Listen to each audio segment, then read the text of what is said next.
모두를 진심으로 환영하면서 방송으로 시청하시는 인천 세천사 가족 모두를 주님의 이름으로 축복합니다. 묵상으로 안식의 첫 시간 예배를 하나님께 드리도록 하겠습니다. 경배와 찬양집 5장입니다.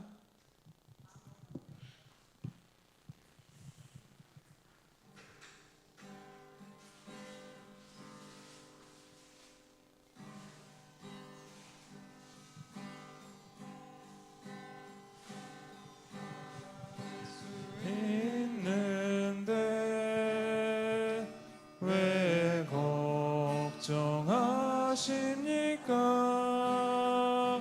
기도하면서 왜 염려하십니까? 기도할 수 있는데 왜 실망하십니까? 기도하면서 왜 방황하십니까? 주님 앞에 무릎 꿇고 간구해 보세요. 마음을 정결하게 뜻을 다하여 기도할 수 있는데 왜 걱정하십니까? 기도하면서 왜 염려하십니까? 기도할 수 있는데 왜 걱정하십니까? 기도하면서 왜 염려하십니까? 기도할 수 있는데 왜 실망하십니까? 기도하면서 왜 방황하십니까? 주님 앞에 무릎 꿇고 간구해 보세요. 마음을 정결하게 뜻을 다하여 기도할 수 있는데 왜 걱정하십니까? 기도하면서 왜 염려하십니까?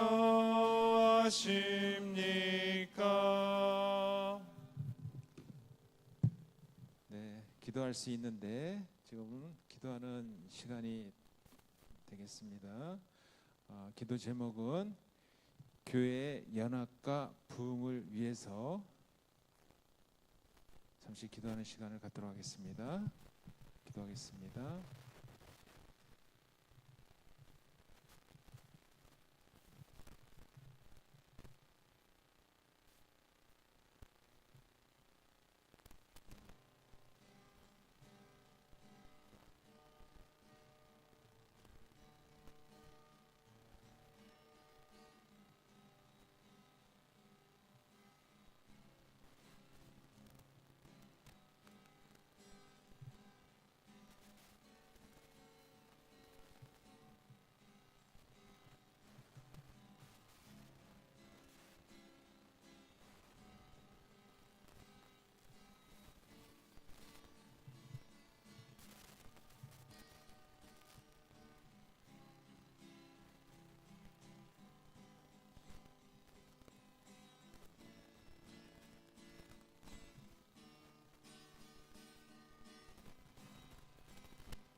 48장 하겠습니다. 경배와 찬양집.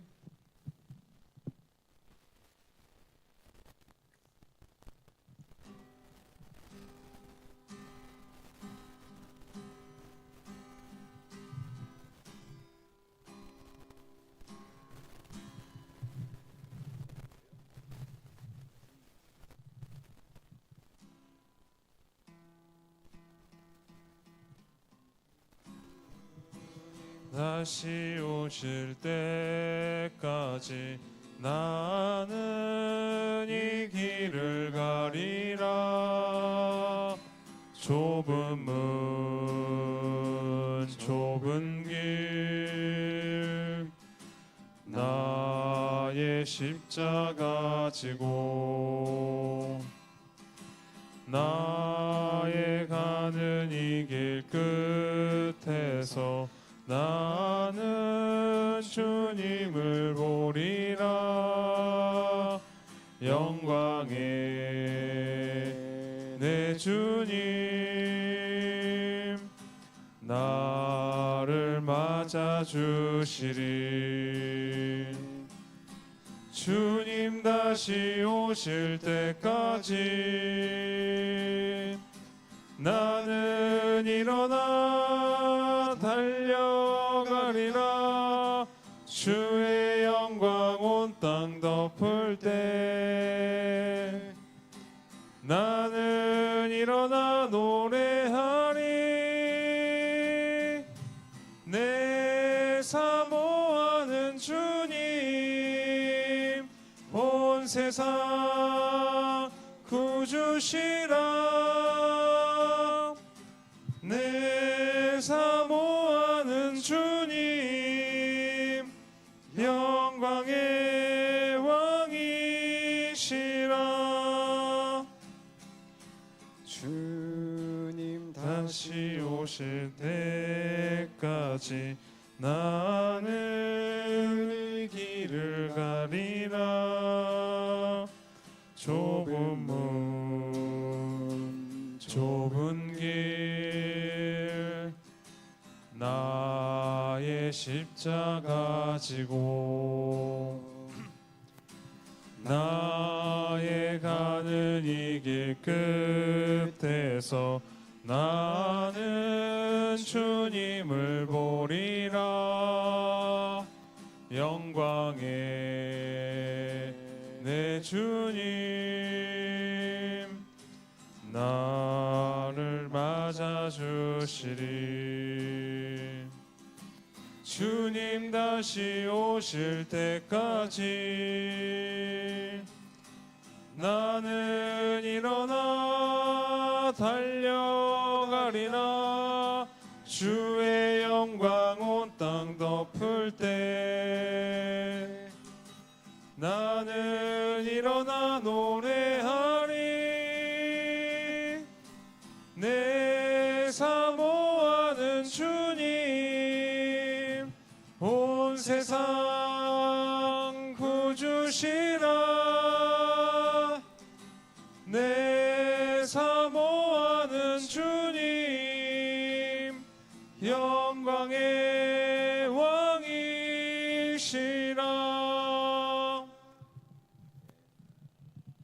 아멘. 오늘은 또 피아노도 장막붕예를 또 오늘 또 영상을 시청해서 그런지 피아노 오늘 반주자 안정현 군이 안 나와가지고 제가 아주 이 기타를 치는데 다 땀이 납니다. 이 피아노 같이 칠 때는 땀이 잘 안 나는데 혼자 이렇게 치니까 이게 그대로 이렇게 방송에 나가다 보니까 아주 좀 심각해졌어요. 그럼에도 불구하고 열심히 치도록 하겠습니다. 조금 4분 후에 3분 후에는 장목봉의 강사이신 이병주 목사님께서 말씀을 주실 때 우리가 많은 은혜를 받으실 거라고도 생각이 드시고 또 이병주 목사님은 또 전임 한국연합회 선교 부장님이시고 구수한 경상도 말씨로 우리 오늘 시청하시는 또는 우리 모든 성도님들에게 큰 은혜가 주시지 않을까라는 생각을 합니다. 그 방송실에서 연결이 되면 음악을 끝내는 거로 하고 아직은 연결이 돼 있습니까? 네, 그러면 시청하도록 하겠습니다. 많은 은혜 받으시고 돌아가실 때 큰 은혜 속에 내일 또 뵙기를 원합니다. 네, 선물을 드린다고 합니다. 그렇기 때문에 꼭 적으셔서 6만 원이 아니더라도 질문만 적어주셔도 선물이 있다고 하니까 선착순 15명에게 빨리 적으셔야 돼요. 그래서 오늘 저녁 집회 나가실 때 우리 등록하신 분이엘간에 꼭 이렇게 찢으셔서 제출하시고 오늘 저녁 10시까지 제출하시면 우리 귀한 선물을 드리도록 하겠습니다. 아셨죠? 네, 우리 천수답 우리 목사님께 질문하고 싶은 어떤 질문도 괜찮습니다. 질문을 꼭 적으셔서 주시길 부탁드리겠습니다. 이제 우리 마지막으로 우리 사랑합니다 나의 예수님 우리 다 함께 찬양하겠습니다.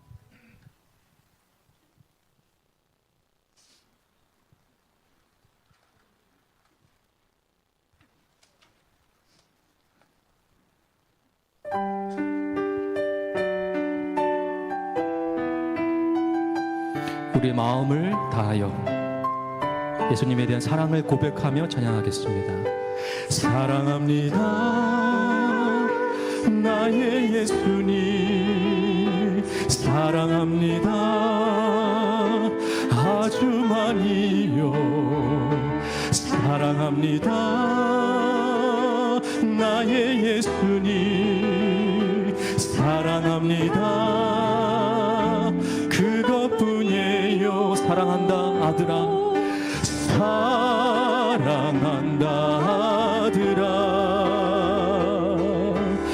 내가 너를 잘 아노라 사랑한다 내 딸아 사랑한다 내 딸아 내게 축복 더하노라.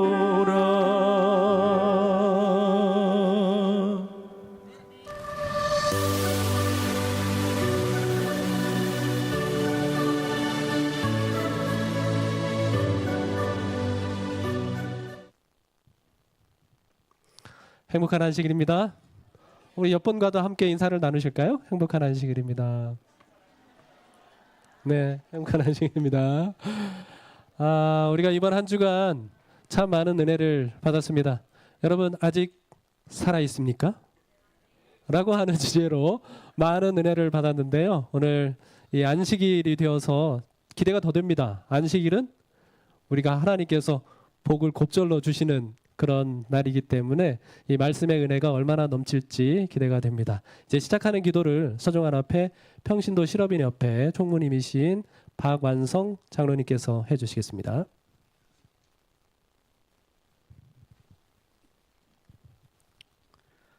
우리를 사랑하시는 아버지 하나님, 오늘 하루 귀한 시간 보내다가 이곳 사슴의 동산으로 우리 모두를 인도하여 주신 주님의 은혜에 감사를 드립니다.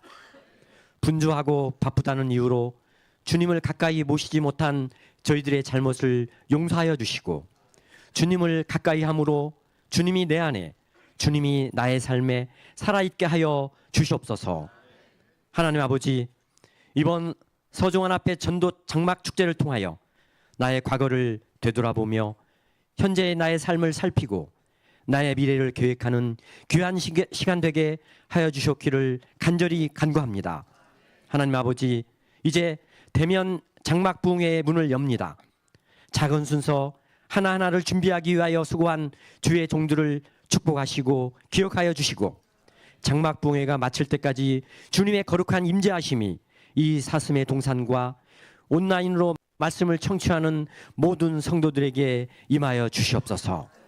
이제 오늘도 귀한 말씀을 준비하신 이병주 목사님에게 성령의 두루마기를 입혀주시고 듣는 우리는 귀를 쫑긋 세우고 그 말씀에 귀 기울이는 귀한 시간 되게 하여 주시옵기를 예수님의 이름으로 간절히 기도드립니다.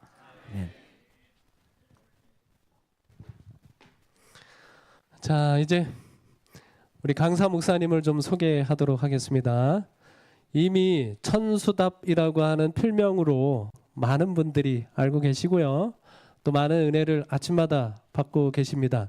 전 회기에는 한국연합회 선교부장님으로 봉사를 해주셨고 현재는 영남합회 새울산교회에서 봉사하고 계시는 이명주 목사님 앞에 나와서 인사하실 때에 뜨거운 박수로 환영해 주시면 감사하겠습니다.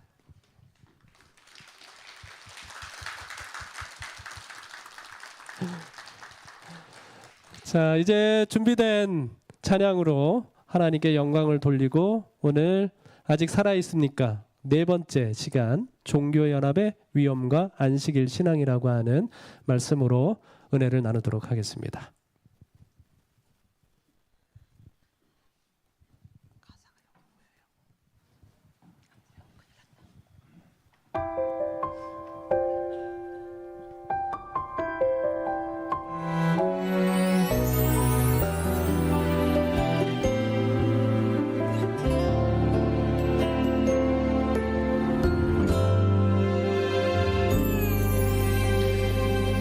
그대를 사랑하기를 주께서 교회를 위해 자신을 주심같이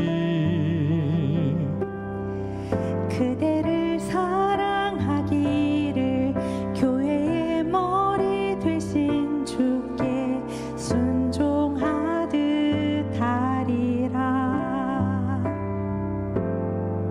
그대를 사랑하기를 주께서 교회를 위해 자신을 주심같이 그대를 사랑하기를 교회의 머리 되신 주께 순종하듯 하리라. 서로의 다름을 인정하고 있는 그대로를 사랑하며 힘들 땐 기도하고 기다려주며 걸음을 맞춰 함께 걷게 하소서. 오직 사랑 안에서 하루를 살게 하시고 오직 사랑 안에서 모든 일 결정하기 우리를 사랑하신 그 큰 사랑을 인해 주님을 닮아가는 우리가 되게 하소서.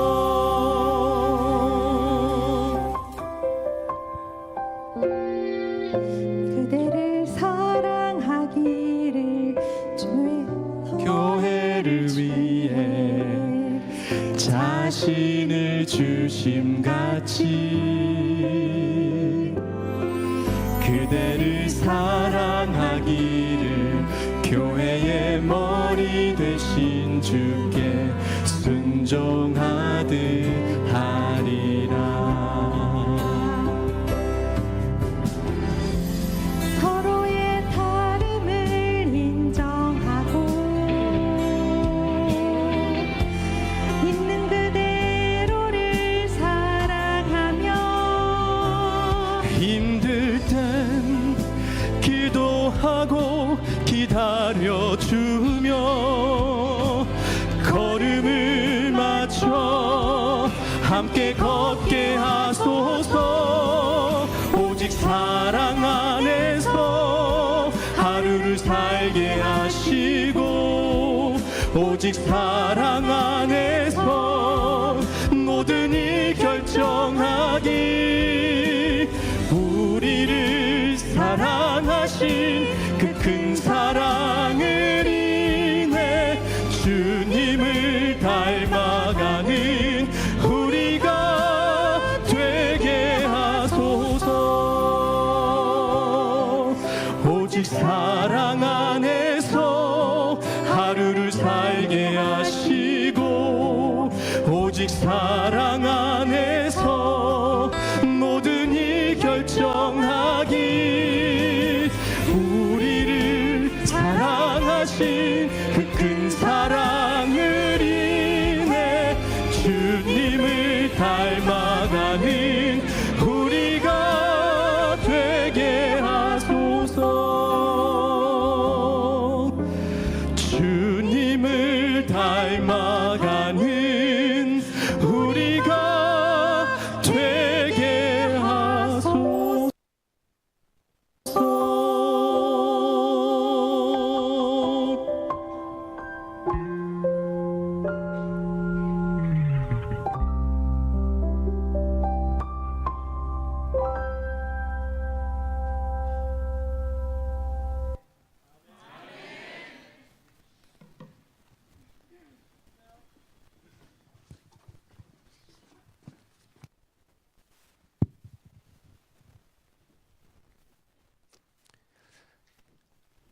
여러분 아직 살아계십니까?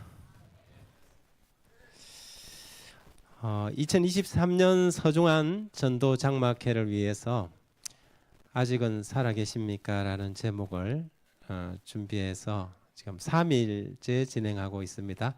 오늘 이 오프라인과 온라인으로 동시에 네 번째 이야기를 진행해 볼까 합니다. 우리는 첫날 아직 살아 있습니까? 둘째 날 당신의 신앙은 관계입니까? 거래입니까? 그리고 어제 너희는 나를 누구라 하느냐. 오늘은 에큐메니칼 종교연합운동과 안식일 신앙에 관련해서 살펴보고자 합니다. 요한계시록 18장 1절 이하에 2일 후에 다른 천사가 하늘에서 내려오는 것을 보니 큰 권세를 가졌는데 그의 영광으로 땅이 환하여지더라.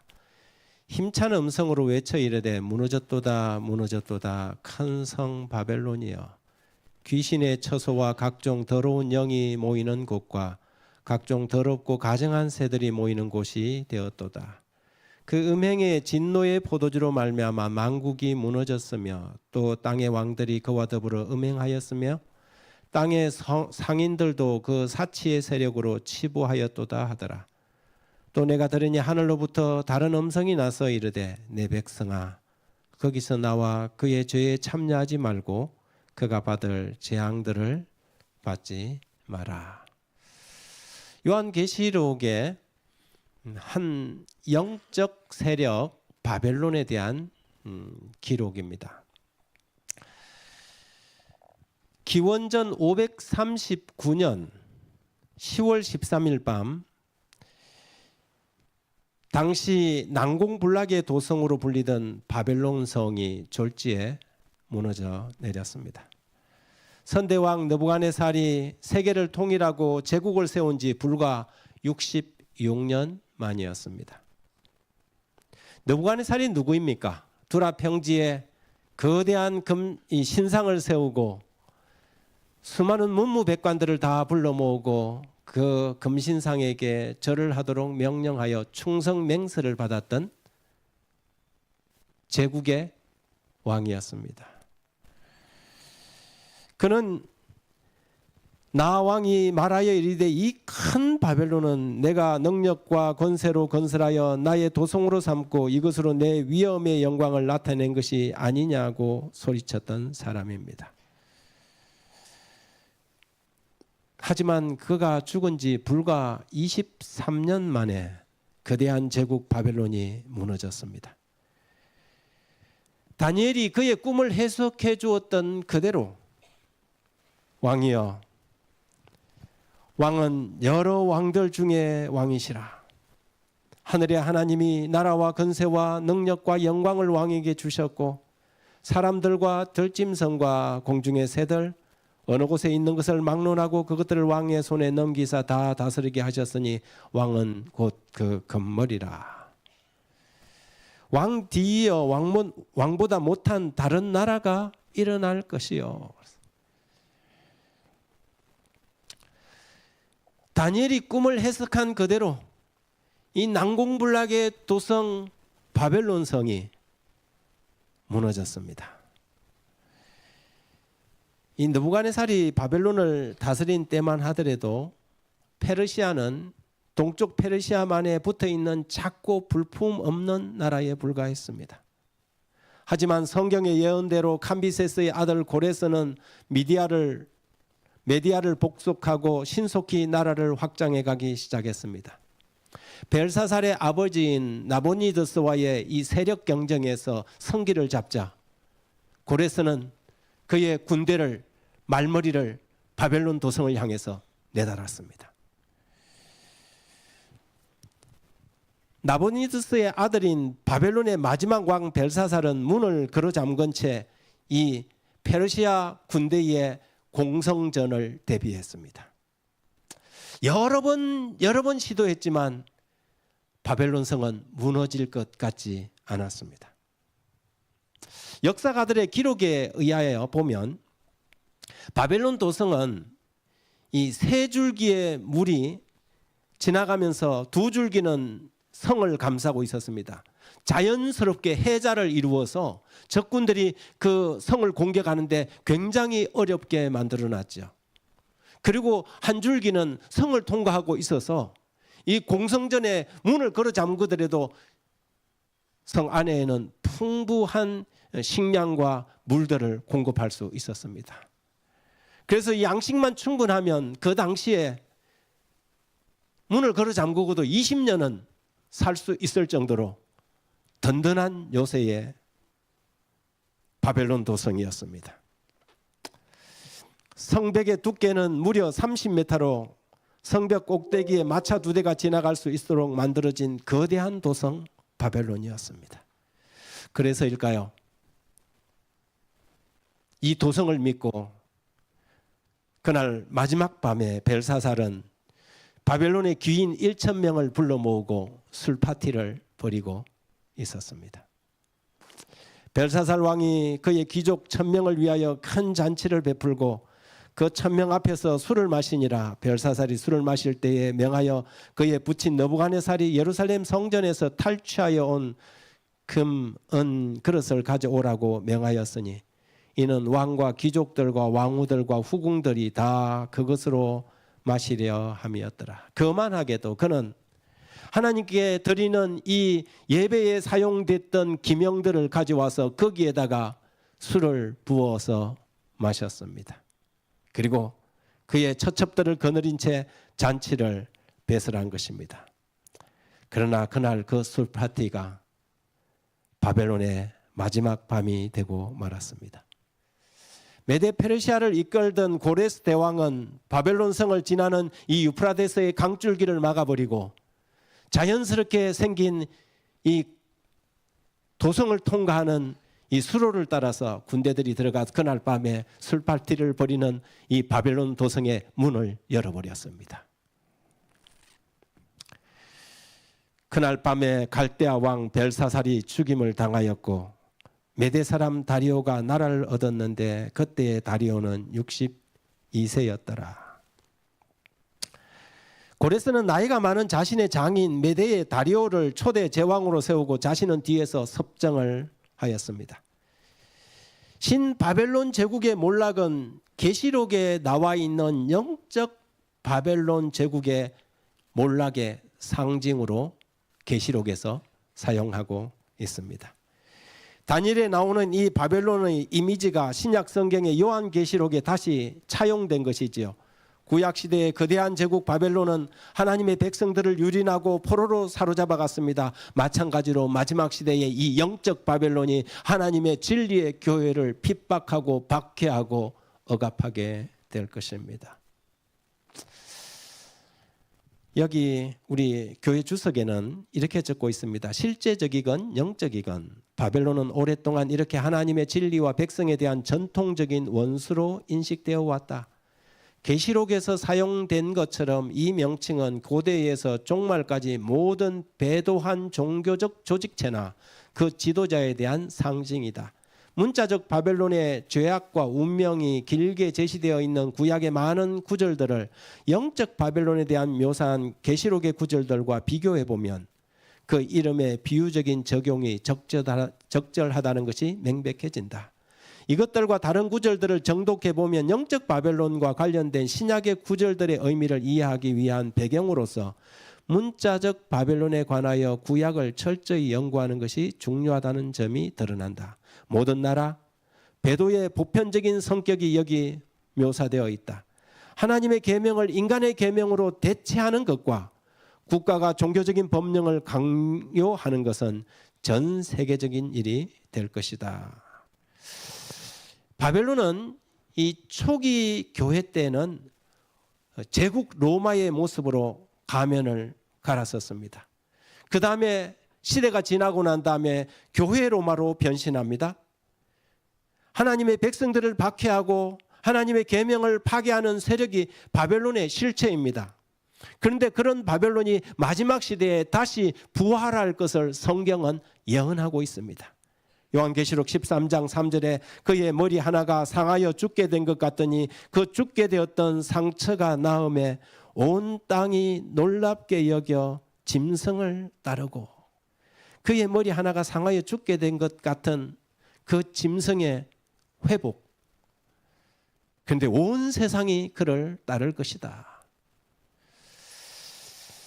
1798년 2월 15일 나폴레옹의 부하장수 벌티어 장군이 이탈리아 곳곳에서 승리를 이끌고 마침내 당대의 교황 피우스 6세를 시스티나 성당에서 생포합니다. 이로써 지난 1260년 중세의 긴 기간 동안 세속의 권력을 뛰어넘는 무소불위의 교황 권력이 처참하게 무너지는 순간이었습니다. 피우스 역세는 그렇게 붙잡혀서 이듬해 1799년 8월 29일 한때 양무리의 창고로 쓰던 건물에서 숨을 거둠으로 교황 세력은 힘을 잃고 말았습니다. 그 뒤에도 교황들이 세워졌지만 맹목상의 이름뿐이었습니다. 그런 상황에서 그 시대 때 한 종교 저술가가 이렇게 글을 적었습니다.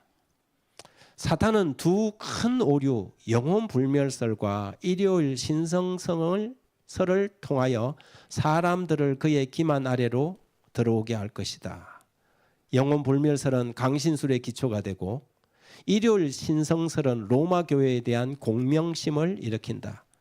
미국의 개신교도들은 솔선하여 강신술과 손을 잡기 위하여 심연을 넘어 그들의 손을 내밀고 또 그들은 큰 구렁텅이를 넘어서 로마 교회의 세력과 악수하기 위하여 손을 뻗칠 것이다.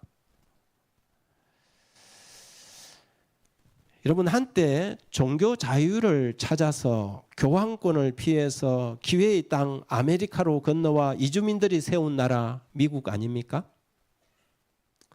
그런데 그 미국이 로마 교회와 악수하기 위하여 손을 뻗칠 것이라는 이 예언은 그 당시만 하더라도, 이 글이 기록되던 그 당시만 하더라도 정말 상상할 수도 없고 사람들이 허언이라고 할 수 있는 그런 글이었습니다. 그러나 지금은 어떨까요? 오늘날 교황청을 지원하는 가장 강력한 세력이, 나라가 어디일까요? 미국입니다.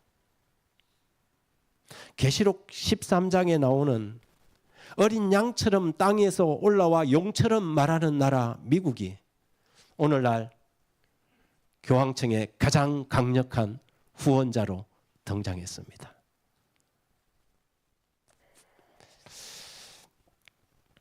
놀라운 것은 이 가톨릭이 개신교와 가까워지기 위해서 다가간 것이 아니라 개신교가 가톨릭에게 다가갔다는 것입니다. 가톨릭은 한 번도 자신들이 이 사도들의 후예로서 가톨릭만이 하나님이 인정하시는 유일한 공교회라는 가르침을 한 번도 양보해 보지도 않았고 그것을 내려놓을 마음이 전혀 없습니다. 그럼에도 불구하고 모든 종교가 달려가서 가톨릭과 손을 잡기 위해서, 악수를 하기 위해서 손을 내밀고 있습니다. 교황청은 1929년 이탈리아의 독재자 무솔리니와 라테나노 조약을 맺고 거의 죽게 되었던 상처가 회복되기 시작했습니다. 그 조약의 결과로 오늘날 바티칸 시국이 생겨났지요. 그리고 그 나중은 성경의 예언대로 그 죽게 되었던 상처가 나음에 온 땅이 놀랍게 여겨 그 짐승을 따르더라. 그 예언이 오늘날 성취되었습니까? 여러분, 보는 이 기사는 이탈리아의 신문들이 아니라 우리나라의 신문님들입니다. 우리나라 일간지들이에요. 그런데 내용을 보면 86세 프란치스코 교황 심한 감기로 일정 취소. 여러분, 교황의 일거수일투족이 전 세계 사람들이 주목하고 관심을 가지고 있습니다. 교황이 감기 걸린 것까지. 여러분, 바이든 대통령이 감기 걸렸다거나 시진핑 주석이 감기 걸려갖고 기사에 나온 적이 있습니까?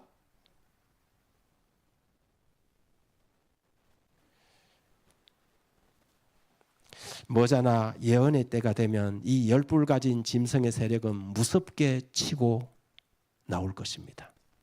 그 조짐이 오늘날 서서히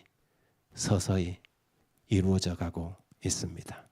최근 우리나라 교계에 동성애법을 옹호하는 차별금지법과 종교다원주의를 표방한다는 이유로 개신교 교회에서 굉장한 소란이 일고 있습니다. 그래서 지역 교회들이 자기들이 속한 교단에서 탈퇴한다는 얼음장을 놓고 NCCK나 WCC에서 가입되어 있는 교단의 지역 교회들이 교단 탈퇴를 선언하고 나섰습니다. 그래서 이것이 굉장히 큰 이슈가 되었어요. 특히 감리교에서는 이 문제 때문에 총회에서 경론까지 벌였지만 결론을 내리지 못하고 안건은 다음으로 미루어지고 말았습니다. 그렇다면 한국 기독교 협의회나 세계교회 협의회는 어떤 단체들일까요? WCC라든지 이 세계교회 협의회는 개신교를 중심으로 1948년에 네덜란드 암스테르담에서 시작된 교회 일치 운동, 즉 에큐메니칼 운동의 단체입니다. 초창기는 개신교회 일치 운동으로 시작했지만 점차 그 세력, 그 활력을 넓혀가면서 개신교회뿐만 아니라 이제는 정교회와 그리고 또 다른 이 여러 교회들과 교류를 하기 시작했습니다. 이 단체에서 기독교 정통교파로 인정하는가 안 하는가 여부가 현대 기독교에서는 정통과 이단을 나누는 하나의 기준으로 생각합니다. 협의회 회원은 교파가 아닌 지역별 교단 단위로 참여하는데요. 현재는 개혁교회, 감리교회, 침례교회, 루터교회, 성공회, 오순절교회 등이 이 개신교 교단들이 참여하고 있고요. 동방정교회 교단들, 오리엔트 정교회, 아시리아 동방교단, 많은 교단들이 참여하고 있습니다. 그리고 여기에 로마 가톨릭과 제7일 안식일 예수 재림교회는 정식 회원은 아니지만 참관자로 참여하고 있습니다. 1989년 샌안토니오 선언에서 이들은 이미 타 종교에도 구원의 길이 있다고 문을 열기 시작했습니다. 그리고 한 걸음 더 나아가서 바르 선언에서는 샌안토니오 선언에서 한 걸음 더 나아가 지구상의 모든 종교는 하나님의 한 사역에 불과하고 문화, 역사, 지역, 언어에 대한 다른 표현일 뿐 불교도 이슬람도 다른 어떤 지역 종교도 다 결국에는 하나님의 섭리의 결과다 이렇게 해석을 합니다. 다시 말해서 예수 그리스도를 통하여 얻는 구원을 포기한 것입니다. 첫 번째 계명부터 부정되고 많은 이러한 움직임이 지금 진행되고 있습니다. 그래서 그냥 단순하게 교회 일치 운동을 넘어서 이제는 종교 다원주의로 방향을 틀었지요. 그런데 여기에 자세히 보십시오. WCC 참관인 자격으로 참여하는 두 교단이 있습니다. 하나는 로마 가톨릭이고 하나는 제7일 안식일 예수 재림 교단입니다. 로마 교회의 신학자들과 WCC 사이에서는 아주 깊은 연관성을 가지고 있습니다. 아주 깊숙이 관련해 있으면서도 로마 가톨릭은 한 발을 뒤로 빼고 있는 것입니다. 언제든지 기회가 주어지고 때가 오면 그 짐승을 이 단체로 올라탈 준비를 하고 있는 것이지요. 제7일 안식일 예수 재림교회는 왜 가서 여기서 참관인으로 쳐다보고 있을까요? 가끔 어떤 사람들이 우리 교회도 WCC에 가입했다 이렇게 주장하는 사람들이 있는데 그렇지는 않습니다. 우리 재림교회는 마지막 시대의 사건들을 주시하기 위하여 거기에 참관인 자국으로 주시하고 있는 것입니다. 정보를 얻고 신학적 사상의 조류를 파악하며 다른 교단들에게 우리가 가지고 있는 신앙의 이유를 설명하기 위하여 그들에게 교제를 하고 있습니다. 하지만 우리는 WCC의 이 긍정적인 면보다 부정적인 그 속에 담겨 있는 맹독성을 너무나도 잘 알고 있습니다. 그래서 우리는 그들을 찬성하지 않습니다. 그리고 WCC는 점점 성경에서 멀어져 가고 있는 것입니다. 2011년 스위스 제네바에서 에큐메니칼 센터에서 열린 WCC와 로마 가톨릭의 공동선언에서 예수 그리스도의 수위성을 인정하면서도 종교 다원주의를 받아들이는 내용에 합의했습니다. 여러분, 이 WCC의 세계 종교의 90%가 여기에 가입해 있습니다.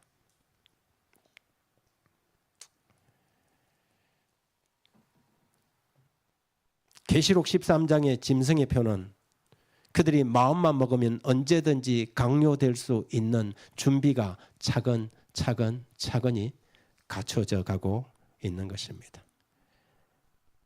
가톨릭과 정교회, 개혁교회, 복음주의, 오순절, 기독교의 큰 주류 교단들은 여기에 다 들어가 있는 것입니다. 여러분, 그러면 짐승의 표는 뭘까? 이 짐승의 표에 대해서 사람들은 꽤 관심을 가지고 연구해 왔습니다. 시대의 변환기마다 새로운 체제가 등장하면 영락없이 저게 혹시 짐승의 표가 아닐까? 사람들은 의심했습니다.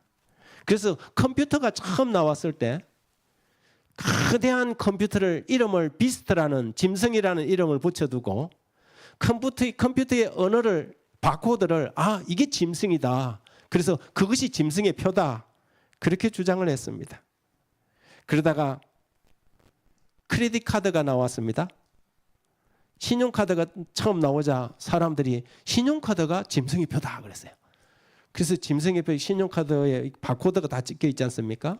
그래서 이거 받으면 안 된다 그래서 신용카드 처음 나올 때 우리 교인들 중에 저거 신용카드 받아야 되나 말아야 되냐 고민한 사람들이 제법 있었습니까? 그런데 그렇게 주장하던 사람들도 요즘에 보면 지갑에 신용카드 2-3장씩 다 가지고 다녀요. 그리고 또 좀 시간이 지나니까 사람들이 2000년째 들어와 갖고 짐승의 표가 베리칩이다 그랬어요. 그래서 아주 작은 이 마이크로칩 이게 짐승의 표인데 이 짐승의 표를 이 손목이나 이마에다가 이렇게 주사를 줘서 사람들이 이제 뭐 이렇게 현금 없이도 다니면서 그걸로 다 읽고 그래서 그거 받으면 짐승의 표 받는 거다 그랬습니다. 그러더니 조금 더 지나니까 이번에 코로나 시즌이 딱 들어오니까 코로나 백신에 이 베리칩을 넣어갖고 지금 전 세계 사람들을 이 짐승의 표를 받게 하는 이 음모론이 또 등장을 했었습니다. 여러분, 왜 이런 황당무계한 주장들이 계속해서 일어나는 것일까요? 그 이유는 근본적으로 성경이 말하는 그 짐승이 무엇이며 누구인지 몰라서 하는 이야기입니다. 짐승을 모르니 짐승의 표는 절대 알 수가 없는 것이지요. 계시록 13장에 나오는 그 짐승을 정확하게 이해하는 것이 짐승의 표를 아는 것의 중요한 조건입니다. 13장 14절에 짐승 앞에서 받은 바 이적을 행함으로 땅에 거하는 자들을 미혹하여 땅에 거하는 자들에게 이르기를 칼에 상하였다가 살아난 짐승을 위하여 우상을 만들라. 칼에 상하였다가 살아난 짐승. 그가 권세를 받아 그 짐승의 우상에게 생기를 주어 그 짐승의 우상으로 말하게 하고 또 짐승의 우상에게 경배하지 아니하는 자는 몇이든지 다 죽이게 하더라. 이 짐승은 아까 말하던 세계에서 가장 큰 컴퓨터가 아닙니다. 짐승은 고대 바벨론 세력의 변형된 모습으로 역사를 통해서 계속해서 변화를 시도해온 오늘날 이 시대의 거대한 영적 종교적 세력을 이야기하는 것입니다. 이 짐승 앞에서 받은 바 이적을 행함으로써 땅에 거하는 자들을 미혹하여 땅에 거하는 자들에게 이르기를 칼에 상하였다가 살아난 짐승을 위하여 우상을 만들라. 여기서 말하는 이 짐승이란 칼에 상하였다가 다시 살아난 바로 그 짐승을 말하는 것인데, 한때 교회 권력이 세속의 권력을 지배하던 그 중세 1260년간을 온 세상을 지배하던 바로 그 세력, 프랑스 혁명군에 의해 칼에 상하였지만 다시 불사신처럼 부활하여 지금은 온 세상이 이상히 여겨 그를 따르고 있는 그 짐승 말입니다. 그 짐승의 세상을 위하여 지금 WCC와 NCCK 같은 단체들이 부지런히 활동을 하고 있습니다. 기독교 교단의 90%를 차지하는 가톨릭과 정교회, 개혁교회, 복음주의, 오순절 교회의 공통점이 무엇일까요? 무엇이 그들을 하나로 되게 만드는 하나의 핵심 키워드가 될까요? 모든 교단은 저마다 어느 정도의 신학적 입장을 달리하고 있지만 모두가 지지하는 하나는 바로 일요일입니다. 주일 성수지요. 저들은 인류 평화와 인간의 질적 성장을 위해 일주일에 일요일 하루만큼은 거룩히 구별할 필요가 있다고 주장하게 될 것입니다. 여기 가톨릭 사전에, 백과사전에 이렇게 적고 있습니다. 가톨릭 교회는 안식일을 주일 중 7째 날인 토요일에서 첫째 날인 일요일로 변경시킨 후 10계명의 4번째 계명을 고쳐서 일요일을 주일로 지켜라고 명하였다. 그들은 고백하기를 또 이렇게 솔직하게 인정합니다. 주의 날을 토요일에서 일요일로 변경하라는 말이 성경에는 전혀 없다. 우리는 이러한 변경이 교회의 전통에 의해서 지금까지 내려온 사실을 알고 있다. 바로 이것이 우리가 수많은 개신교인에게 느끼고 있는 비논리적인 점이다. 그들은 오직 성경에 기록되어 있는 것 외에는 어떤 것도 받아들이지 않는다고 주장하면서도 가톨릭 교회가 그렇게 하라고 말하였기 때문에 변경된 주의 날을 지키고 있다. 만일 성경만이 그리스도인들을 위한 유일한 안내서라면 토요일을 준수하는 이들이 그리스도인이다. 성경을 자신들의 유일한 선생으로 삼고 있는 개신교도들이 가톨릭 교회가 만든 전통을 따른다는 것이 이상하지 않는가? 여기 수백만의 신앙이라는 이 책에 보면 성경은 일요일이 아닌 토요일을 안식일로 정가하고 있음에도 불구하고 자신의 신앙을 교회가 아닌 성경에만 두고 있다고 공언하는 개신교인들이 일요일을 예배일로 준수하고 있는 현실이 이상하지 않는가? 물론이다. 그것은 너무나 앞뒤가 맞지 않는 것이다. 일요일 준수 전통이 성경이 아닌 가톨릭 교회의 권위에 의해서 이루어진 것임에도 불구하고 그러한 전통은 계속해서 전수되었다. 마치 집을 도망 나간 아이가 주머니 속에 어머니의 사진이나 머리카락을 가지고 다니는 것처럼 일요일 준수는 가톨릭 교회를 버리고 떠난 모든 비가톨릭 교회로 하여 어머니 교회인 가톨릭 교회를 생각나게 만드는 것이다. 그래서 CF 토마스 대주교가 이렇게 마지막으로 도장을 찍습니다. 물론 안식일은 우리에 의해서 변경되었다. 이러한 가톨릭 교회의 행위는 종교적인 문제에 있어서 교회의 권세와 권위를 상징하는 표다. 1260년 동안 중세 시대를 쥐락펴락했지만 혁명군에 의해서 무너져 내렸다가 다시 1929년 라테란 조약을 통해서 그 상하였던 상처가 나음에 부활한 짐승. 그들이 지금 내세우고 강조하고 당신들과 우리가 하나라는 하나의 정명을 내세우고 있는 하나의 표가 일요일입니다. 따라서 일요일 법령 곧 세계를 이끌고 있는 미국이라는 국가 권력에 의해서 일요일이 강제적인 법으로 세워지고 사람들의 양심을 지배하려고 할 때 비로소 짐승의 표가 나타나게 될 것입니다. 물론 그때가 되면 우리가 사용하고 있는 모든 경제적인 통제권이 발동하게 될 것입니다. 짐승의 표는 인류의 행복과 세계 공영을 위한 필요 수단으로 이것을 받아들이지 않는 사람들은 평화의 반대자들로 낙인 찍히고 그들은 세상에 어떤 법적 보호도 받을 수 없는 상태가 올 것입니다. 거대한 종교적인 또 경제적인 공동체는 한 줌도 안 되는 진리의 백성들을 금방이라도 짓밟아 버릴 것처럼 보일 것입니다. 그러나 성경은 그럼에도 불구하고 이렇게 선언합니다. 또 다른 천사 곧 둘째가 그 뒤를 따라 말하되 무너졌도다 무너졌도다 큰 성 바벨론이여 모든 나라에게 그의 음행으로 말미암아 진노의 포도주로 먹이던 자로다.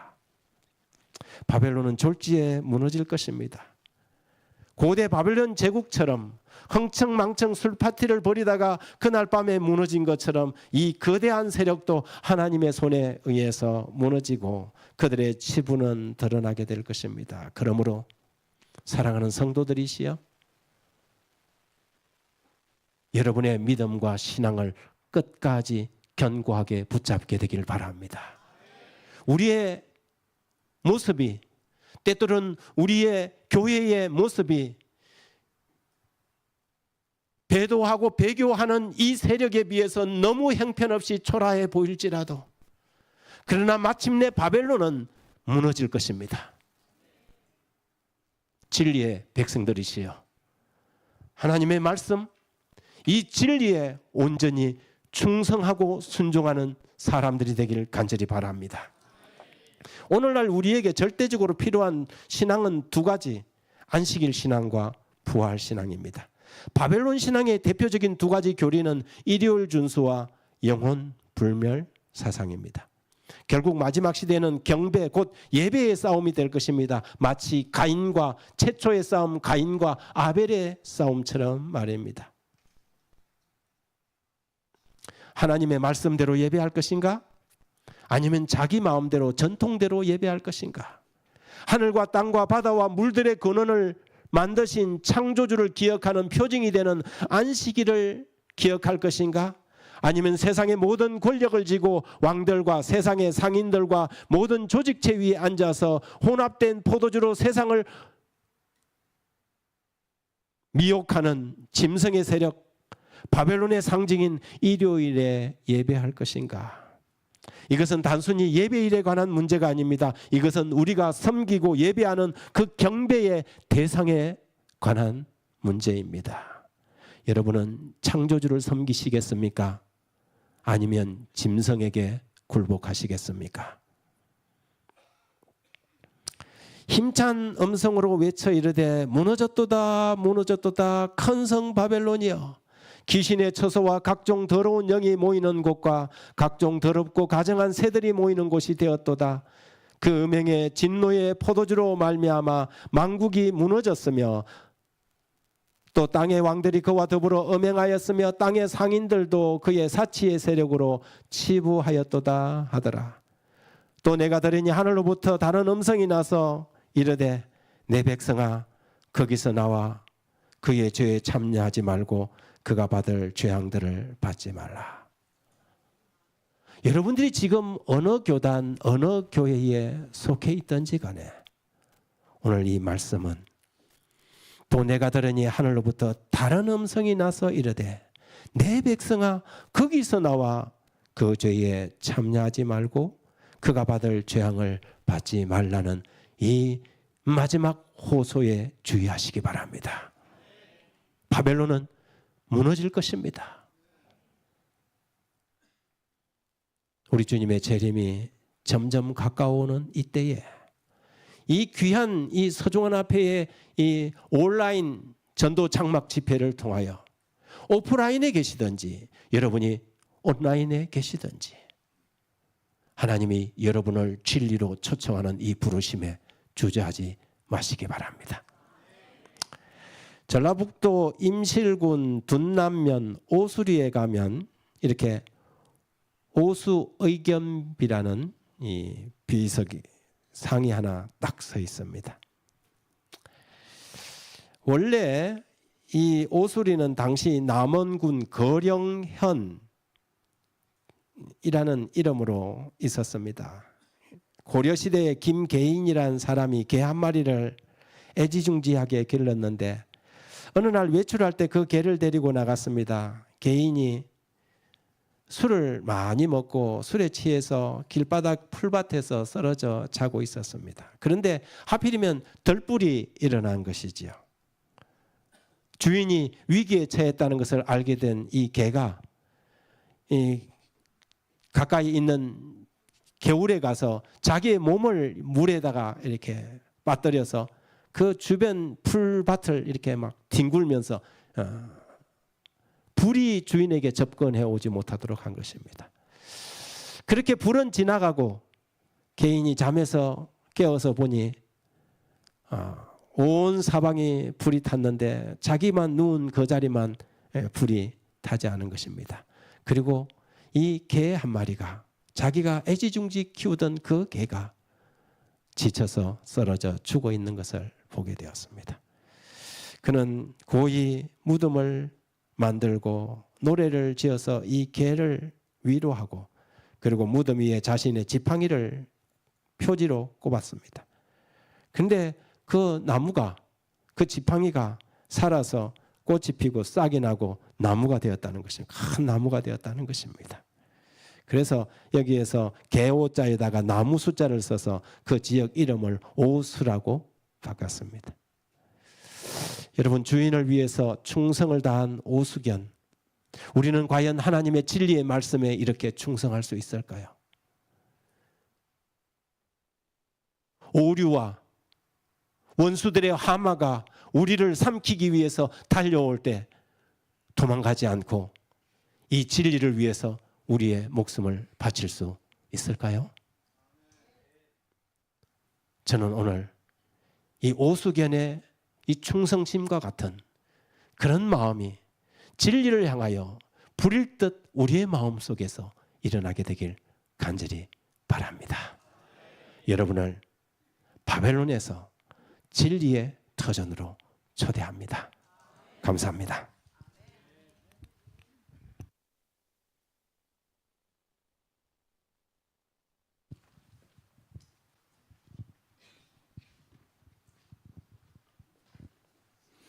다 같이 말씀을 생각하시면서 주제곡 은혜 다 함께 일어나셔서 찬양하겠습니다. 네, 방송 좀 꺼주시고요. 네, 오래간만에 또 계시록을 또 들으니까 새삼 또 짐승의 표가 어떤 것이 다시 한번 또 깨닫는 귀한 시간으로 하나님께 감사를 드립니다. 저희 교회는